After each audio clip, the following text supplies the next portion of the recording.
Welcome back to the Bears Talk podcast. I am Brian Perez, your host and the managing editor of bearstalk.com. We have a great show for you guys tonight. The NFL draft expert from USA Today, Jeff Risdon, who also Bears fans, let's not totally trash him tonight. He's also USA Today's Detroit Lions expert. He's going to be joining us to answer all of your questions about the Chicago Bears, what's going on right now with the Justin Fields drama, the Instagram drama, the drama between Justin Fields and Caleb Williams, and the big decision that's facing Ryan Poles and the entire Chicago Bears organization. And the reason why I want Jeff on the show tonight is to give us a perspective that's outside the echo chamber of Bears fandom, that's outside the toxic Chicago Bears Twitterverse, that exists in the NFC North. What is the NFC North's perspective on the Chicago Bears quarterback situation? Who would a Detroit Lions writer, a Detroit Lions fan, a diehard fan of really right now the kings of the division, who would they rather see be quarterback for the Chicago Bears? Because let's face it, who they want to be the quarterback is who we shouldn't want to be the quarterback. We're going to talk about all that and more coming up on the Bears Talk podcast.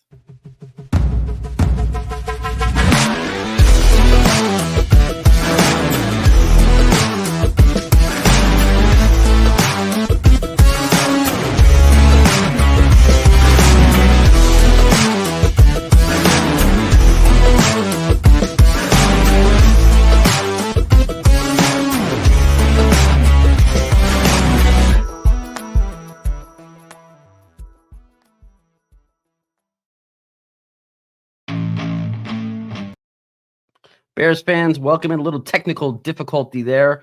Let's kind of straighten this up here. A little bit of live stream issues. Jeff is going to be hopping on in a few minutes, but before he does, I just want to kind of review this whole Justin Fields Instagram drama that I know you're sick of hearing about. I'm sick of talking about it.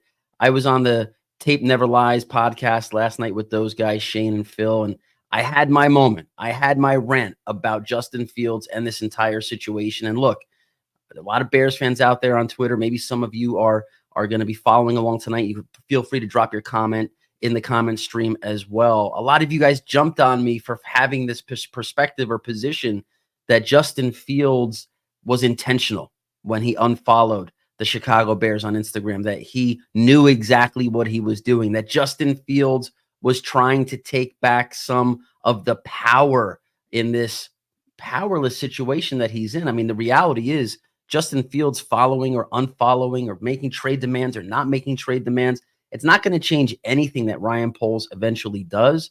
But Justin Fields is a brand, and Justin Fields has to do whatever he can do to protect his brand. Justin Fields is an alpha athlete.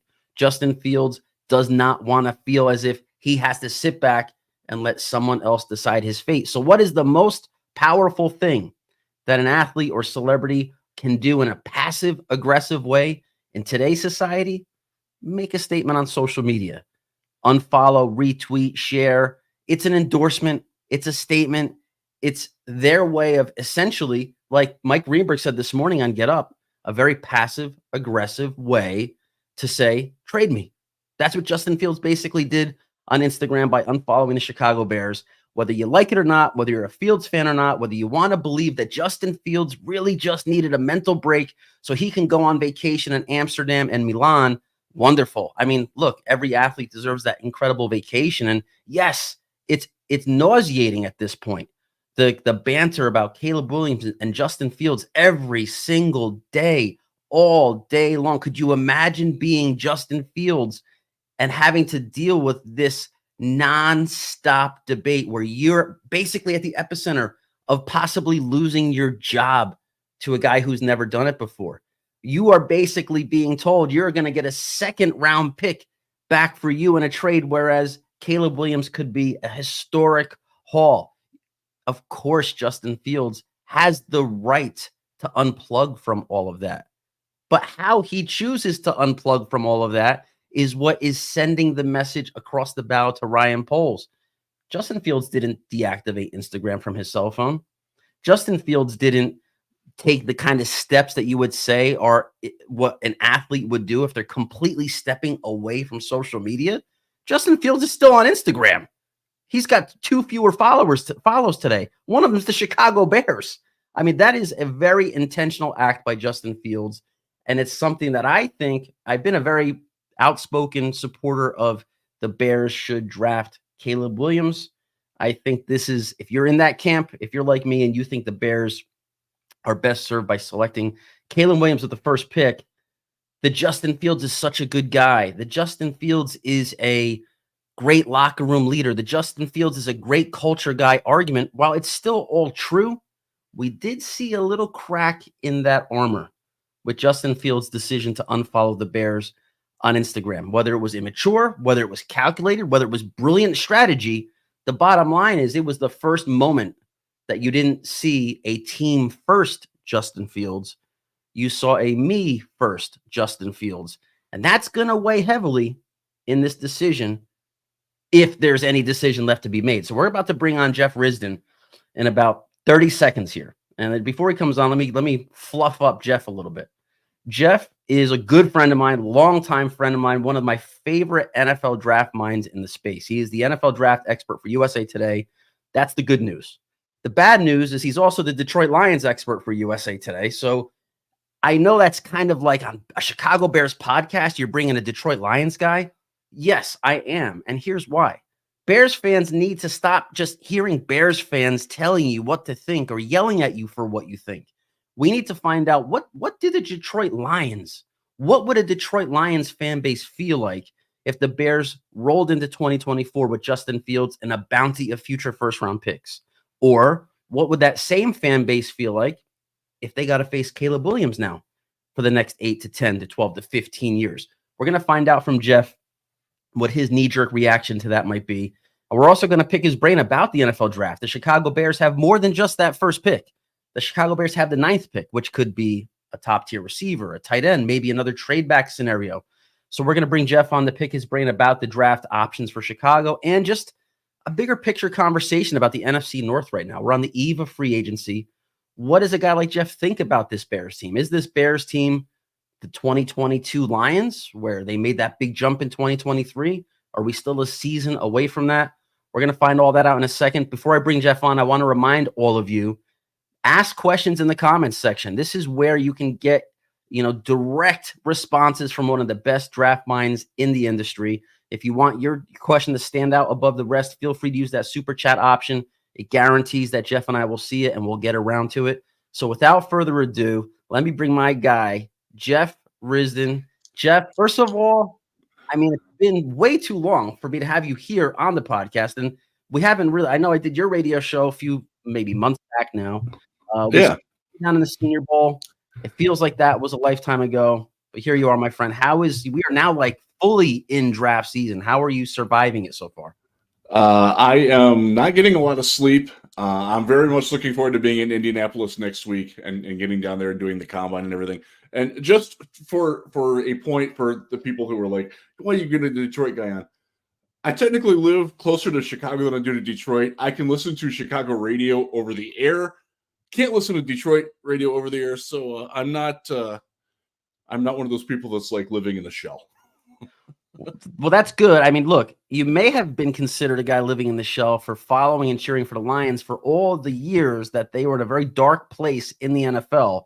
But suddenly we saw what happens with a team that gets it right from a culture standpoint, that gets it right from a draft pick standpoint, that's smart in free agency. When you look at the Chicago Bears team right now, how the 2023 season ended for the Bears, first half of the season, disaster, second half of the season, promising. Eberflus's stamp kind of started to take hold on the defense. The trade for Montez Sweat obviously was a big turning point for them.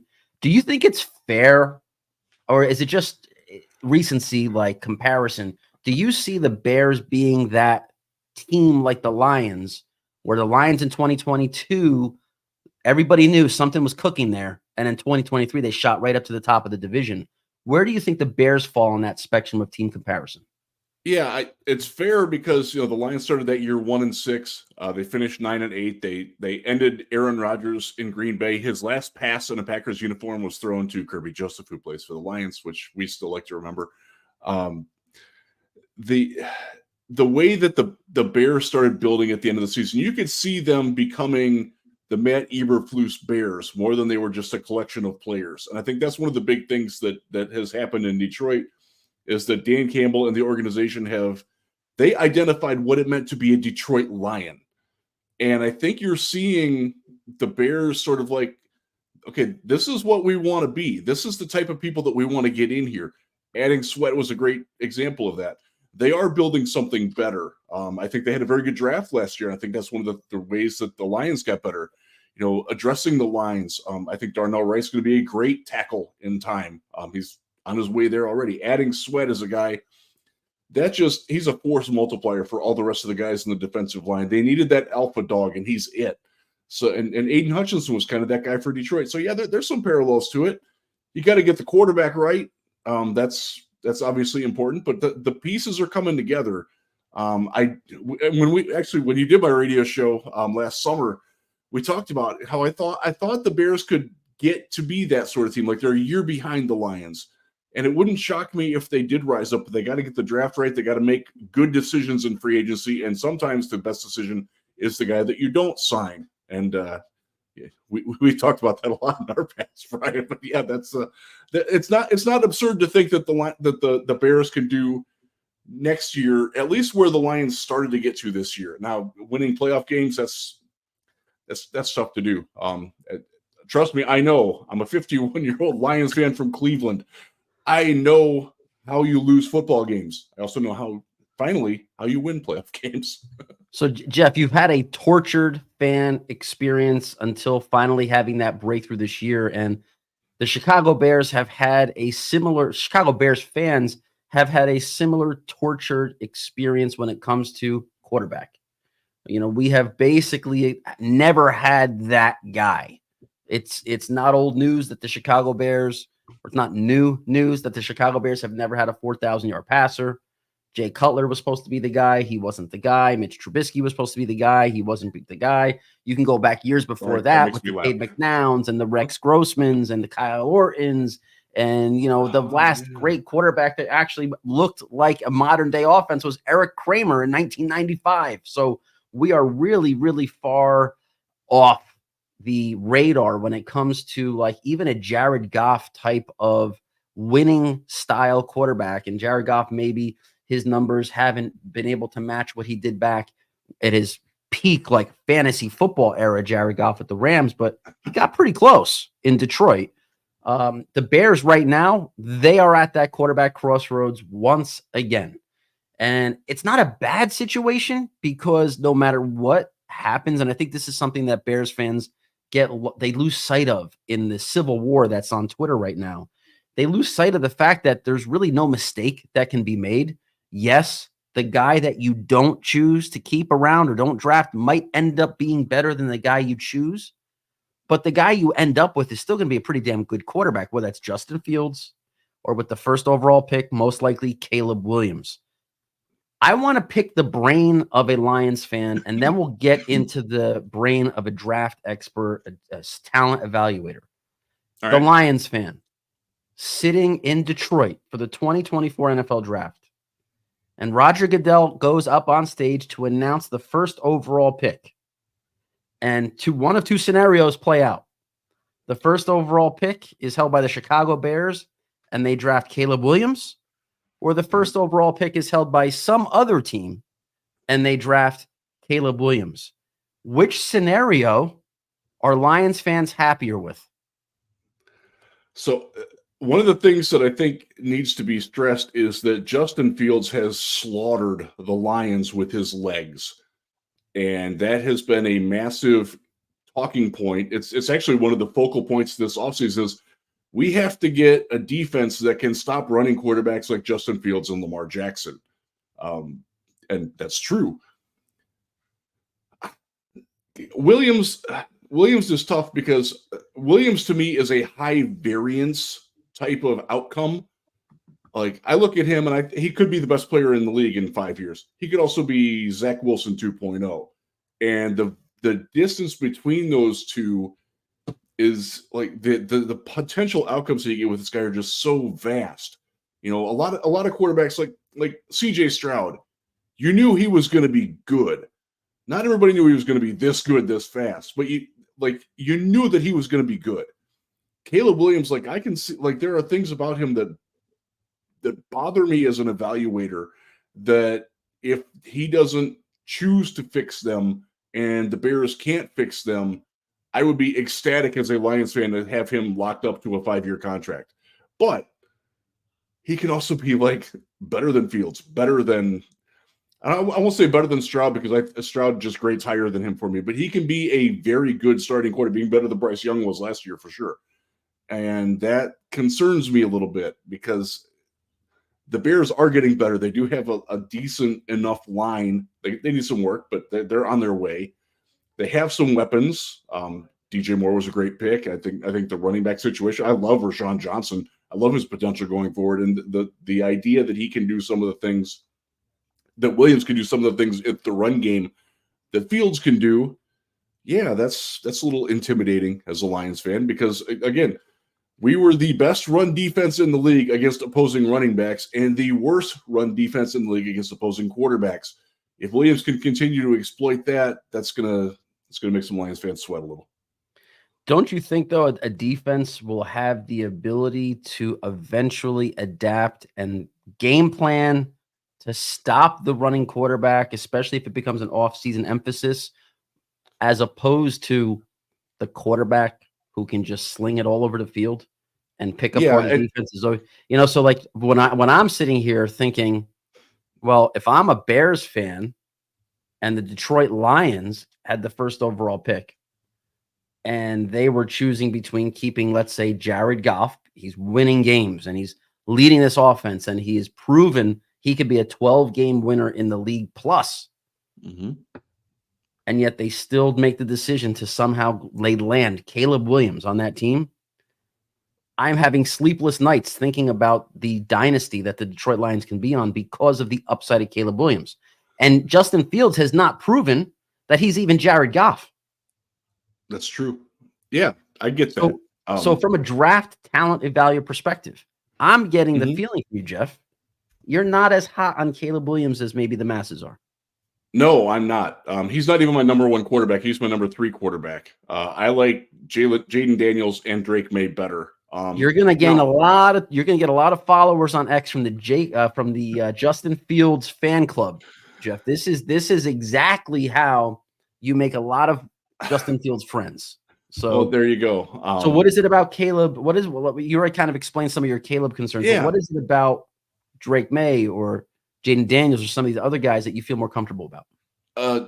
Some of it, again, it's not necessarily true with May, but with Daniels, if you watch just the tape of 2023, Jaden Daniels is so far and away the number 1 quarterback in this draft. It's not even worth debating. It's that lopsided that he was that much better on the field in 2023. But, big but here, the draft isn't just based on 1 year, and college football is different than the NFL.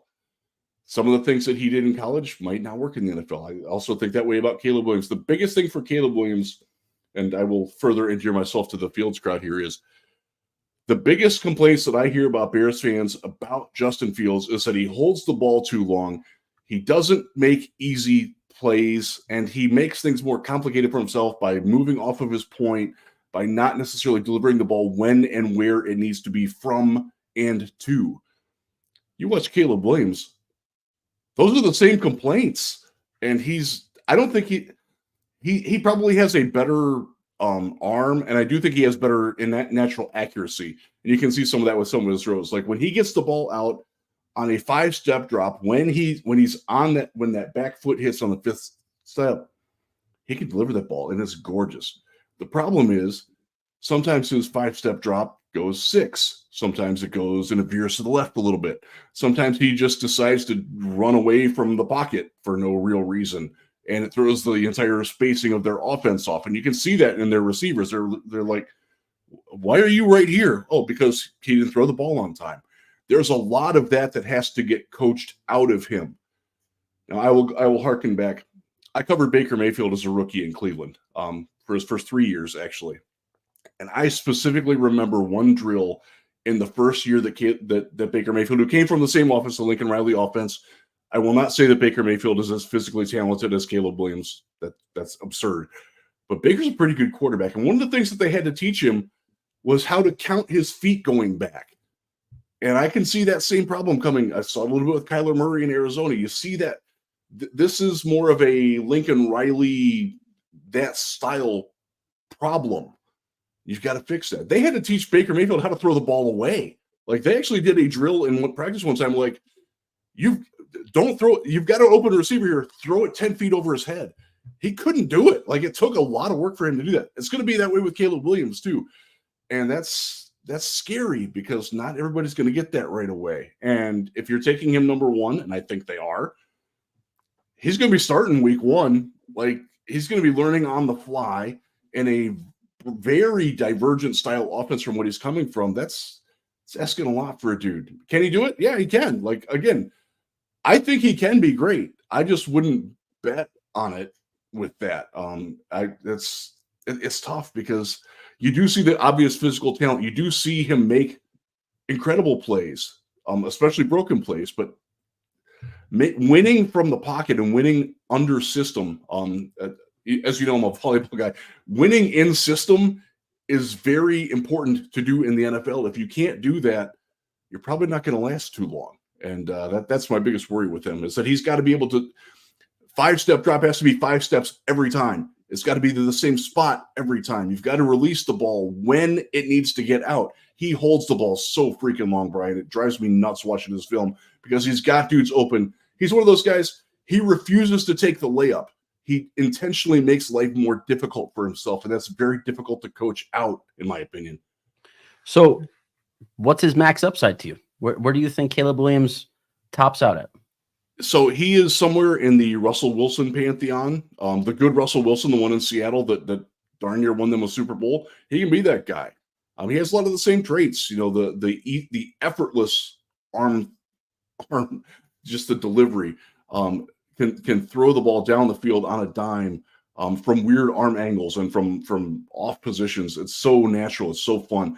He can take those circuitous escape routes that nobody else can seem to get away with, and Russ made it work. He can cook at it, and Caleb can do that too. It's going to be tougher for him, but he's certainly got that physical ability. So he can be in that Russell Wilson. Stroud kind of. I don't think he has a natural accuracy that Stroud does, but you know, he can be in that group of quarterbacks. Absolutely. So you're Ryan Poles, and Yeah. you're about to go down to the scouting combine, and you have 2 options in front of you. Yeah. A career-defining decision is in front of you right now. Ryan Poles gets this right. Ryan Poles is the general manager of the Chicago Bears for as long as he wants to be. Ryan Poles Agreed. gets this wrong. Ryan Poles could be out of a job next year this time. That's literally what's at stake here. There might not be a middle ground. You are Ryan Poles. You're in charge of this decision. Are you keeping Fields, trading the first pick for more picks, or are you taking Caleb Williams? And let's forget about Drake May. No other quarterback is available. So you might say, well, I would take Drake May. Forget your personal rankings. It comes down to Caleb or Fields and the picks. I think just the way that it's played out this far, you've got to say Caleb Williams at this point. I think the hay's out of the barn with Justin Fields. I think you were talking. It was interesting. You were talking about, you know, the passive aggressiveness of his unfollowing on Instagram and everything. It's that you can't recover from. I mean, you can recover from that, but if you have another option, do you need to? Like, I don't think there's much of a debate anymore. Honestly, it's more of a debate, and we had this conversation in Mobile, Alabama this year. Can they keep Fields with Caleb Williams? And I think that's I hadn't even thought of that. You and Lauren Cox dumbstruck me on that. I'm like, oh wow, really? They could do that? And it was a provocative thought. I don't think that they can do that, but that would be an interesting compromise if they have to do it. If they can't, for whatever reason, they can't get what they want in return for Justin Fields. Now, there's not enough quarterbacks to go around for the teams that aren't picking in the top 3. And there's a lot of teams that still need quarterbacks that are going to be picking outside that if they can't get it, are they going to want Justin Fields or are they going to want Bo Nix or J.J. McCarthy?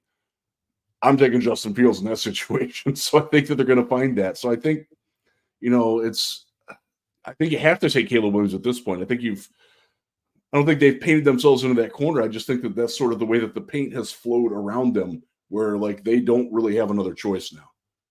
Yeah, we did throw around the idea of, hey, like the Bears have never gotten it right at quarterback. So rather than take a chance and make, instead of turning right, you turn left. Instead of turning left, you turn right. Just keep going straight down the middle. You have Fields draft Caleb Williams, made the best man win. You almost can't lose, like literally in that scenario, because somebody is going to prove they're better for the offense. However, I think we know that there's no chance of that now, man. Justin Fields is not the kind of dude who is going to welcome that competition. There were stories about Josh Lucas, former Bears executive, did a podcast appearance. I think it's Second City Gridiron or something from Windy City Gridiron's podcast. I don't apologize if I butchered it, but he appeared on that show and he's talked about Justin Fields as a rookie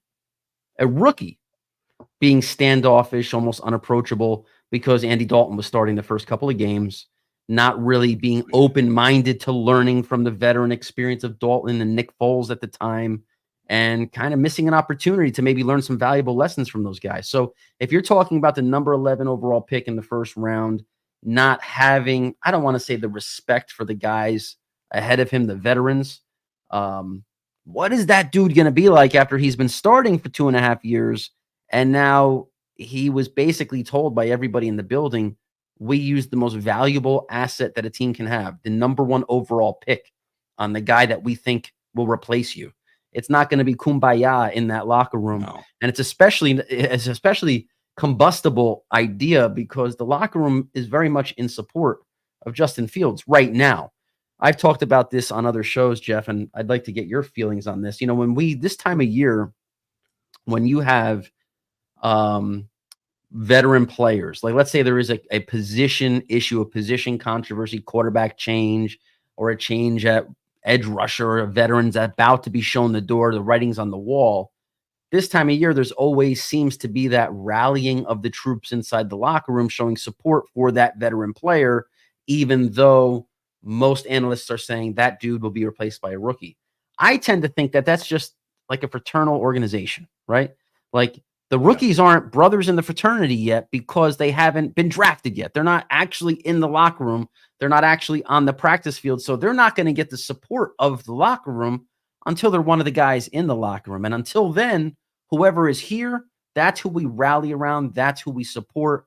And then the business side of it takes over and everybody's fine. So the guys like DJ Moore and Jaquan Brisker, who are coming out and very vocal in favor of keeping Justin Fields, I think they will very quickly adjust to life with Caleb Williams once Caleb Williams becomes one of the members of their fraternity. Do you agree with that? Or do you think this Justin Fields support will create a divide in the locker room if the Bears move on from him? I don't know. I don't think that'll happen. I think you're very much right. It's a fraternal thing. This has been my guy for a long time. He's been my ride or die. I gotta keep riding with him until he's not my guy anymore.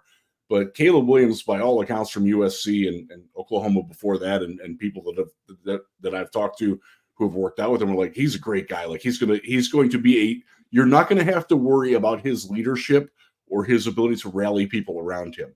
It's unknown. It's fearful, man. Like you got they're a team that has grown a lot, and Fields has been part of that. But they've apparently determined that he's not going to be the guy that can get to the next level, and it's tough to give up on that because he's been your guy. As for what you talked about with the Andy Dalton thing and early on, I think that was more of immaturity on Fields' part rather than him being that. I don't think he understood that he needed to want to do that, and that's something that other teams have talked about in the context of guys that just didn't get it as a rookie. And they sort of needed to move on from it. So, Jeff, let me ask you this, though. Yeah. That's 3 years ago. That guy, a little standoffish with the veterans.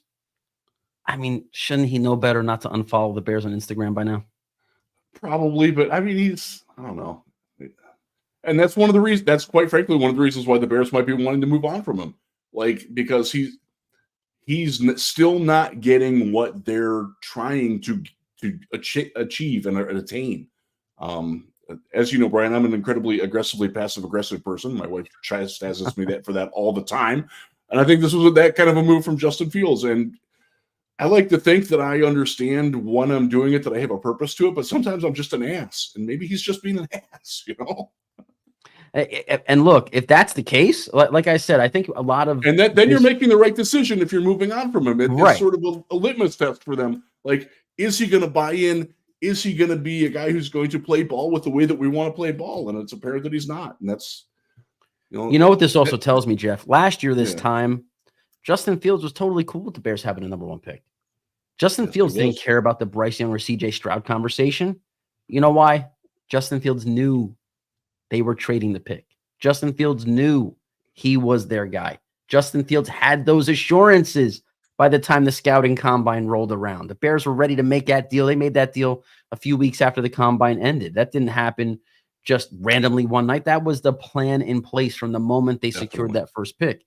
Right now, Justin Fields realizes I might get traded. Like, I don't know if they want me anymore. And when you are a scorned, hurt individual, and if you maybe are lacking a little bit of maturity, you're going to do things like unfollow your boss on Instagram. And everybody's entitled to use social media as they want. And on Twitter, people were coming after me saying, you're a grown man telling another grown man how to use their Instagram. No, I'm not. I'm a sports content creator who is monitoring a high-profile celebrity who plays the most important position in sports in one of the biggest media markets in the country, in the most popular sport in the country. That person and his social media behavior does not go by the same set of rules as you and me, Jeff. When somebody retweets or shares or likes or comments or follows or unfollows in the position that Justin Fields is in social media, that all carries with it a message, whether fair or unfair, that carries with it more than just the act itself. It will be dissected. It will be tried to be translated. It will be debated. And when you know that's going to happen. So Justin Fields said on the St. Brown's I'm on Raw and the St. Brown podcast, his first reaction, Jeff, was, people take social media so seriously. Almost like, are you serious? Like, you didn't think the reaction would be what it is when you unfollow the team you're on and that team is debating whether they should trade you or not. And you unfollow him. You unfollow them. What do you think is going to be the reaction? So when other Bears fans come at me on Twitter, you can't tell him how to use his Instagram account. I'm not telling him how to use his Instagram account. I'm reacting to what he's doing on his Instagram account. And when you are a celebrity, you are in the eye of the hurricane, in the biggest moment in Bears football since 1985.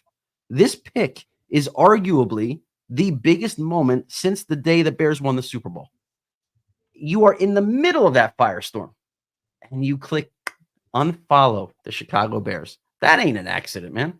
No. And every Bears fan has a right to have an opinion on that and not be dismissed. You're allowed to do whatever you want with your social media, but you have to understand that there are consequences to your actions in doing what you do. 100%.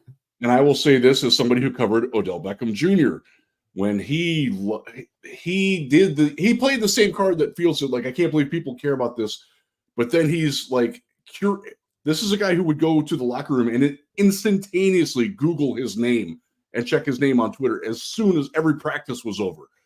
Like, you can't have both sides of that, you know? Like, if you're gonna do those sorts of things, you have to understand that there will be a reaction to it. OBJ sort of loved that little cat and mouse game. I don't think Justin Fields is to that point yet. I don't think he's that kind of a guy. And again, this is another thing where, is he proving to the Bears organization that this is a guy that we can trust to build around? You know, you talked about the scorn thing for a second. I'll go back to Jared Goff. He did not exit the Los Angeles Rams on good terms. There's a number of different reasons for that. Some are his fault, some are Sean McVay's fault. he applied himself, and the next team, the Lions, believed in him, and they got the best damn Jared Goff that they could get. And right now, and I will tell you, and you know this from my past, I didn't think it was going to work for him in Detroit, but damn, man, he shut me up. He proved me wrong, and he's been phenomenal in the Ben Johnson offense. Now, they did a lot of things to help him, but that's what you do for a good quarterback. And you've got a franchise quarterback you believe in, you help them. I think the Bears are doing that with Justin Fields. I think that's one of the reasons why they're ready to move on. It feels like from the outside that they have already made the decision, like, you know what, we're going to try to get the best we can from him. We don't like wish him to like die in a boat accident or anything, but it's better if he's not here anymore. And we're gonna go on with our guy. And I think that's where they're at, and I think that's what what the decisions they make. We'll find out if it's the right decision or if it's, Cade McNown. I don't think it will be, but man, this is what Bears fans are afraid of. The names like Cade McNown, keep Bears fans up at night, because Justin Fields has shown flashes of brilliance. He has flirted with brilliance, but he isn't consistently brilliant, and that's why we're here right now, right? He hasn't been consistently good enough over the course of the last 3 years. So when you get that possibility to replace him, yes, the Cade McNown name chirps in the ear, and that makes Bears fans pause. Jeff, you are a sports historian type of guy in terms of you appreciate a wide variety of sports. So what is your instant reaction when you hear Justin Fields, the quarterback of the Chicago Bears, given the question, Michael Jordan, on the same podcast, who's the guy, Michael Jordan or LeBron James? Mind you, quarterback of the Chicago Bears, and he picks LeBron James in the same podcast, talking about the Instagram unfollow a couple days after that. Okay, so I got to make a disclosure. The picture that's over my shoulder there is the 2016 Cleveland Cavaliers. That's my team. So I'm not. I'm not asking you to make the decision here. No, Michael Jordan, LeBron James. You can't say in Chicago. You cannot not say Michael Jordan. You can't do that. You can't do that. You can't do that. That's another example of him being aggressively passive aggressive towards the Bears and the fans of Chicago. Like if I heard, like if we're in Cleveland right now and we have a conversation about who's better, LeBron or KD, like, and if anybody even mentions the word KD, like, no, man, no, you can't do that. You can't do that in Chicago. I mean, my God. Now, so when you stack the sequence of events, unfollow LeBron James. Now, you know what's going to happen. Bears fans on Twitter are going to come at me and be like, the man can like who he wants in basketball. I mean, at some point, didn't surround him with enough talent. You got to understand where you're at, though. Like, that's my point. Like, you have to get it. You have to get it. And I think he gets it. Jeff, I think he gets it. See, that's what I think. I think Bears fans who don't think this is intentional are severely underestimating Justin Fields' intelligence and his ability to maximize his position as a brand. He knows exactly what he's doing. He knows he cannot say, trade me. But he can say, LeBron over Michael Jordan, and I'll unfollow you on Instagram. He's basically saying, trade me. And you all can think that's crazy. But, Jeff, you and I have been around a little while. We know how these things work. That's what he's doing. Yeah, I agree with you. Yeah, that's if you're the public face of a Chicago franchise, you can't do that. You just can't. Right. I mean, so let's move on. You're taking Jeremy Roenick over Steve Yzerman. Like that's the same sort of argument. So it's to me at this point, I would be absolutely floored if Caleb Williams isn't holding up a Bears jersey on April 25th. I'd be floored. And my assessment of Caleb is definitely not in sync with yours right now, Jeff. I think Caleb Williams is in that tier of prospects that Trevor Lawrence and Joe Burrow and Andrew Luck and those guys were. He's in that elite tier where you would say, okay, how does he compare against Trevor Lawrence? And how does he compare against Andrew Luck? And how does he compare against Peyton Manning in 1998? I think he's that kind of a quarterback where you can't even put him shoulder to shoulder with Drake May or Jaden Daniels or Bryce Young or CJ Stroud we have the benefit of hindsight with Stroud, but he's not in that category. You're comparing him to the best of the best that have come out over the last 20 years. So one of us, the truth might lie somewhere in between, right? Like you said, it could be a Russell Wilson.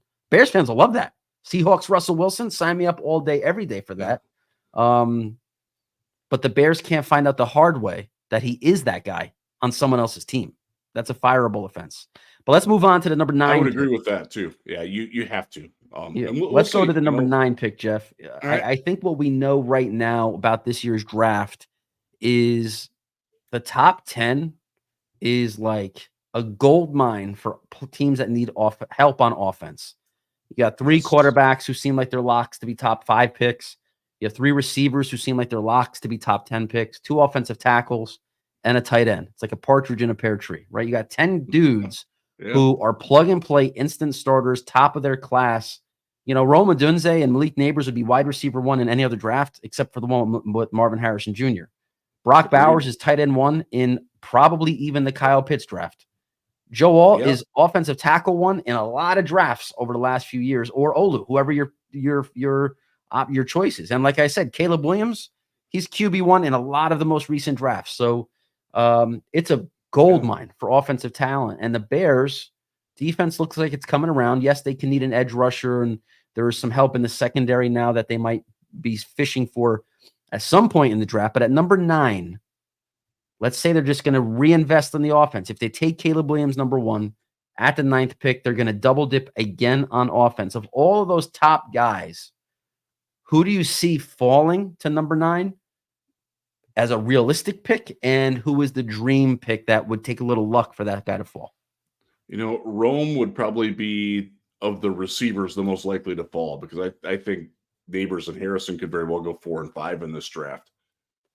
Alt will get mixed in there too, but you've got to get, if you're going to have a guy like Caleb Williams, who does have some escapability and does have some improbability, the offensive line isn't as critical, but you got to get him weapons, and the Bears need more weapons. So Rome would be one, but Bowers, man, like that. People get soured on the high tight end because Kyle Pitts didn't work out. Well, Kyle Pitts didn't work out because Arthur Smith's a freaking idiot, doesn't know what he's doing, and Desmond Ridder sucks. Like, yeah, it's a very quarterback dependent position to be at the top of the. You don't have many good tight ends that don't have great quarterbacks. You just don't. He would be very interesting because he is a matchup nightmare. He dictates coverages.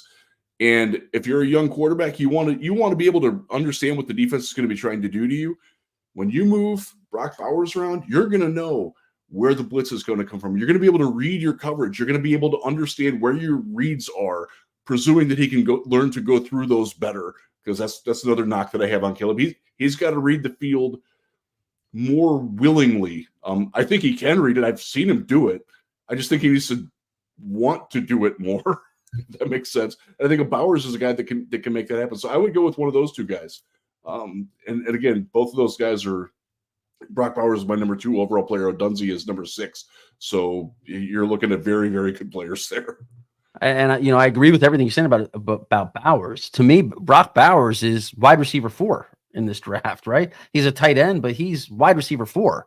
If the Bears are looking to add a pass catcher and one of the big 3 receivers does not fall, the next guy isn't the other LSU kid or any of these other receivers that are going to sneak into that middle or late end of the first round. Bowers is the next best pass catcher, and he just happens to play a position that will naturally lead to mismatches. And like you said, give a kid like Caleb Williams the ultimate bailout option, because they already have Cole Kmet, different style tight end, big body, inline guy. Put Brock Bowers and mismatch in the passing game. It could be an ideal selection. But you think the dream? Who's the dream? Like for me, the dream is Malik Neighbors. Jeff, I said this on the Tape Never Lies last night. He's electric, I would not be surprised, Jeff, if he's taken before Marvin Harrison Jr. I would be, but it's a lot closer than I thought it would be when I sat down to watch Neighbors. I think there's going to be a lot of teams, man, that have Neighbors higher. That wouldn't surprise me, because he just goes, man. It's like driving an EV versus driving a diesel. Like, you're gone. It's gone. It's crazy. He reminds me of a bigger Tyreek Hill. Yeah, he His kind of release does. off the line He really of scrimmage does. is like, it's like Tyreek Hill to me. I always say this to when I'm talking ball with people is Tyreek Hill is like you're watching the CFL. You know how like in the CFL they get like the 7-yard head start running right after the snap. The defensive backs are immediately on skates backpedaling because the receivers are full speed right at the snap. Nope. Tyreek Hill looks like that CFL dude with no head start. Like he's just that guy. Yeah. And that is Malik Neighbors. Malik Neighbors is just as explosive. It's off the instant, snap. man. And It's he can incredible. catch. And he can run pretty good routes. He's pretty good at the catch point. Like there's a whole lot to like about him. He's going to be very and good. look, this is no knock against Marvin Harrison. He's I love bloodlines, pedigree.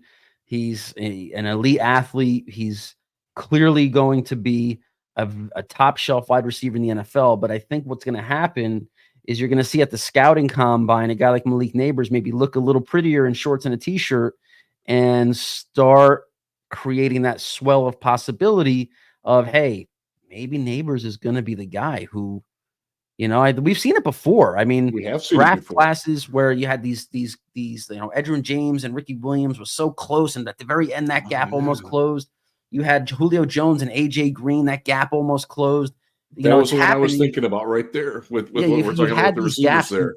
Yep, you've had these gaps in years past that the outcome isn't always what people expected, and I just think Malik Neighbors could end up. I wouldn't bet on it, but I wouldn't be surprised. So, Jeff, I want to close this out with a little word association. We have one of the people in our chat asked us some questions about what you think of Matt Eberflus, what Lions fans think of Matt Eberflus. So I have 4 Bears current and maybe soon to be former players or coaches, what have you. I'm going to say their name, and I want you to just come up with the first thing that comes to your mind. If it's a word or a sentence or whatever it might be. All right, let's go for it here. All right, Matt Eberflus. I like his beard. Looks good. You know what I put on Twitter, Jeff?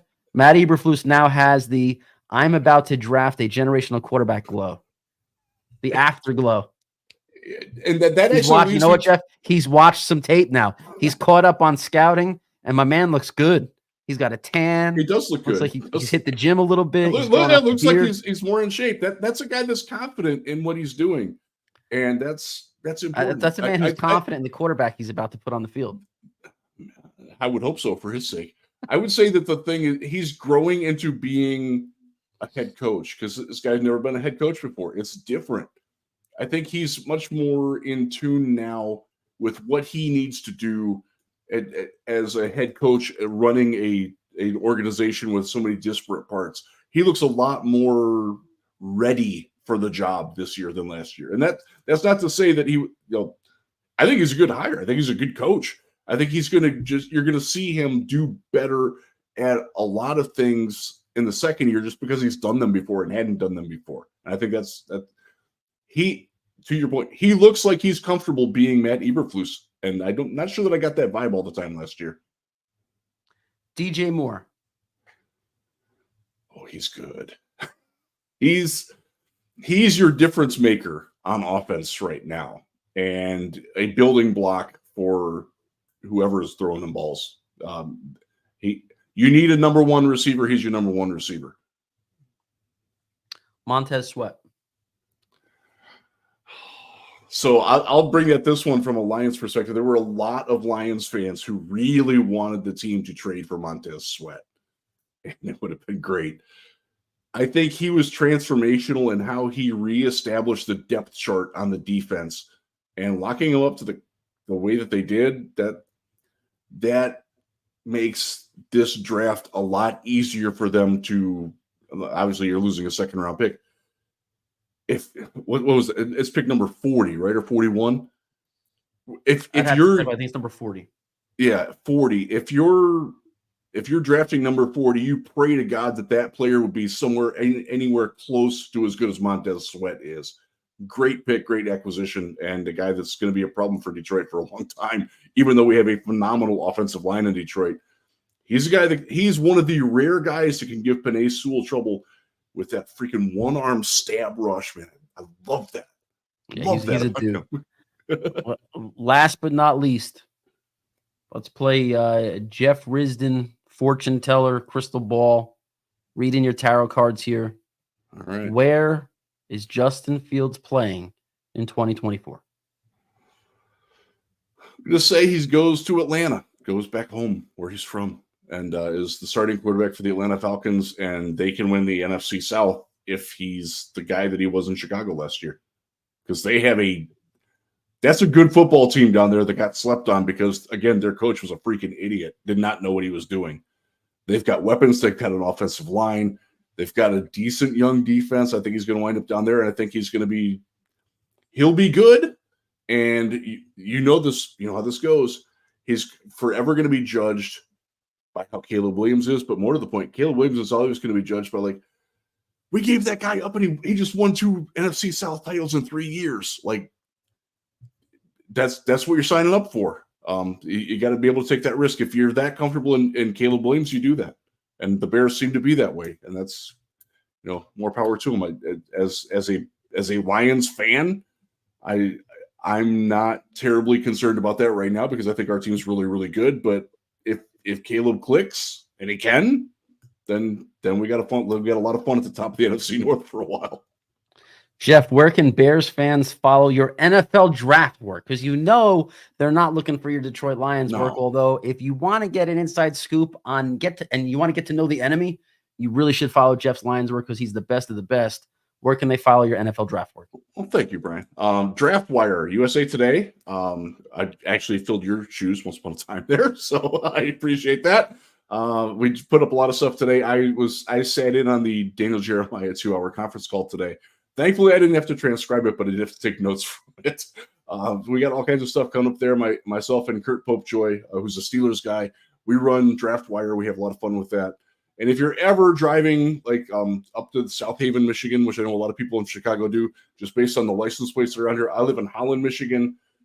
We have a ton of people that are here. I'm on the radio on 96.1 in Grand Rapids a lot, so you can always listen to that. And I try to – so where I live – again, I live closer to Chicago than to Detroit. There's a weird amount of – well, I also live where Kirk Cousins is from, so there's a lot of Vikings fans here. But there's a lot of Bears fans that live around me. In fact, the people that live right across the street fighting a Illini flag, and they do have a Justin Fields poster on their kids' wall. So it's not foreign to me.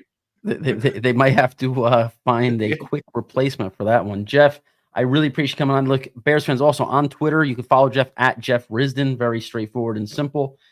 Make sure you do that for especially over draft weekend. He's going to be putting a lot of his thoughts up there. And look, Jeff gave us the perspective of not only a draft expert, but also a Lions expert. And, Jeff, you did your best, but I still don't know what the hell the Bears should do. And this is where it is so tough for Bears fans to survive this chaos, because this question is so difficult to answer. I think Lions fans and Packers fans and Vikings fans, experts, analysts, or the average everyday season ticket holder would come on this podcast and say to Bears fans, I don't want to play against Justin Fields because he killed us with his legs, but I also don't want to have the threat of playing against what Caleb Williams could become. And, you're going to flip-flop. He could be. I don't want to downplay. I don't want to downplay. Like, I do think Caleb Williams has a very high ceiling. I'm just worried about the floor and how so much of it is fit. There's some RG3 to him as well. And RG3, before his injury, was pretty darn good, but also he had to learn a few things. And I think that wash there is where you're going to find out if Matt Eberflus can coach, if the team around him and the assistant coaches can build an offense around him that works. And you know what, Jeff, what I think is the biggest takeaway for me, and again, Bears fans, please, please, please take this to heart. The Bears are going to have a good quarterback in 2024. Like, the Bears are going to have an exciting first overall pick rookie whose ceiling could be anywhere from Patrick Mahomes, Aaron Rodgers, Russell Wilson and the Seahawks. And of course, every rookie that comes in the league has a floor that might be scary. Or Justin Fields will be in year 4 with a competent offensive coordinator and more weapons around him. It's a no-lose situation. Yeah. And I hope we prove that in our 2 games against the Lions next year in a no-lose situation and sweep Detroit next year. Jeff, I'll let you go. I know you got stuff going on tonight. I appreciate you coming on, my friend, and we'll got to do this again real soon, okay? Absolutely. We can talk anytime. Thanks for having me on. You got it, man. Take care. Bears fans, I want to get to some of your questions that you have put in the chat. I'm going to scroll through them now. So one is, let's get this one up here from Bear Truth 9, who says, if the Bears do draft Caleb, how does it change the free agent plans? Will it cause them to be more active? Obviously, they won't have as many picks to fill the roster with quality.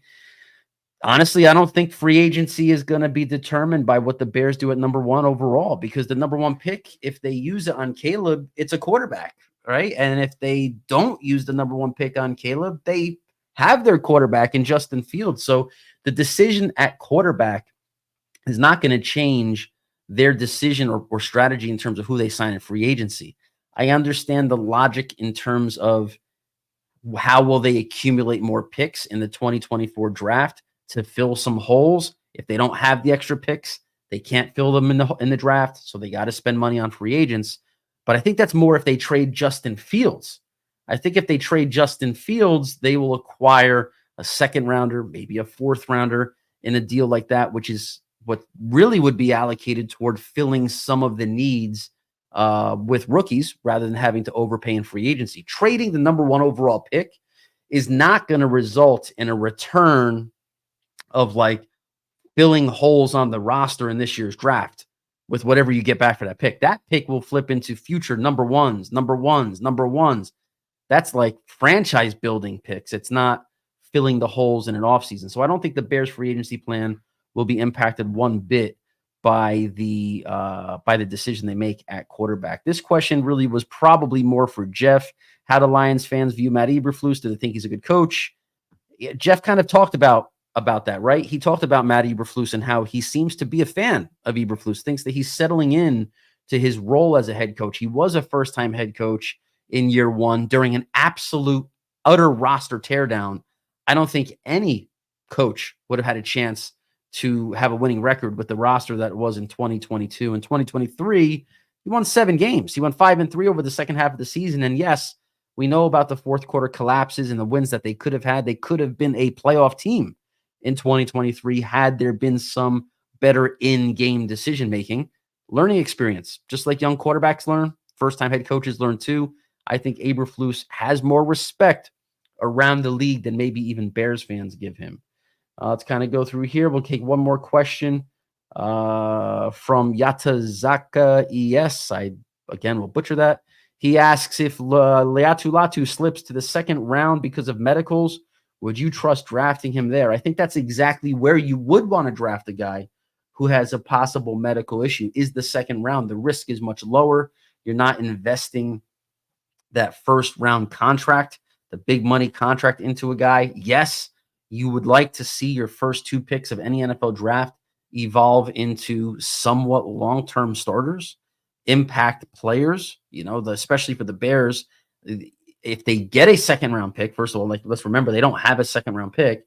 If they get a 2nd round pick and by trading Justin Fields, if Latu is there at pick number, let's say 44, deal they make with the Falcons, absolutely. That's where you take him. That's where guys like Miles Jack have gone in the past, who came into the league with a really bad knee issue.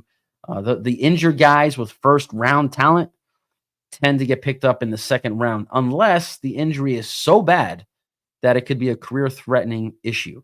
We won't know that about Latu until we get through the combine and the medical checks. So we'll know more about that over the next couple of weeks. We will be here every Thursday night, Bears fans, doing the Bears Talk Live. Make sure you join us, share the word with friends and family members who are Bears fans or just football fans in general. It's going to be very heavy NFL draft talk. Make sure you subscribe to the channel, comment in the comments below. We really appreciate it. It helps grow this podcast. If you're listening on your car ride in a podcast form, make sure you rate, review, and subscribe to the show as well. It's going to be a really crazy next couple of weeks. I think this is when we're finally going to get the answer to the question we've been waiting for, which is who will be the quarterback of the Bears in 2024. We might not know exactly which quarterback the Bears are going to draft at number 1 overall, even though we're all going to have a pretty good idea of who that's going to be. But we should have some closure to the Justin Fields saga whether he's a Bear in 2024 and beyond, or he plays somewhere else. We should know a lot more about that over the next couple of weeks. And until then, Bears fans, bear down.